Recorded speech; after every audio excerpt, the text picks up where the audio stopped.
দই খাইলে অক্সিডেটিভ ফসফোরিলেশনের বিক্রিয়াটা গতিশীলটা কমে যায়। বিজ্ঞানীরা দেখছে যে খাবারগুলো খাইলে পরে আমাদের শরীরে অক্সিডেটিভ ফসফোরিলেশন নামে একটা বিক্রিয়া হয়, যেটা বেশি দ্রুত হলে মৃত্যুর দিকে আগায় যায় দ্রুত।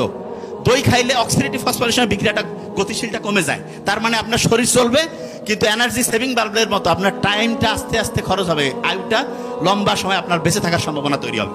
আমাদের প্রত্যেকের যে হায়াত আছে এটা ইউনিট আকারে আছে। আমরা যদি এখানে বোমা ফেলি, প্রত্যেকের ইউনিট এখনই শেষ, প্রত্যেকে মারা যাবো।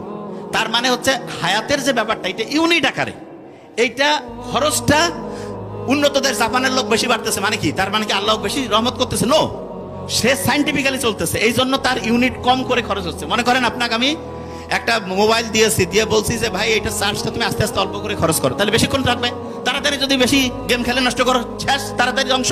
বোঝা গেছে? ইউনিট আকারে থাকে যে জিনিসটা। তবে হ্যাঁ, এখানে ভালো করে বলতেছি যে কার হায়াত কতটুকু থাকবে এটা আল্লাহ জানে, কিন্তু আমাদের চেষ্টা করতে হবে যাতে করে আমরা ইউনিটটা সহজে খরচ না হয়, যেটাতে অল্প অল্প করে খরচ করবো। দই খাওয়া ইউনিট স্লো হয়ে যাবে।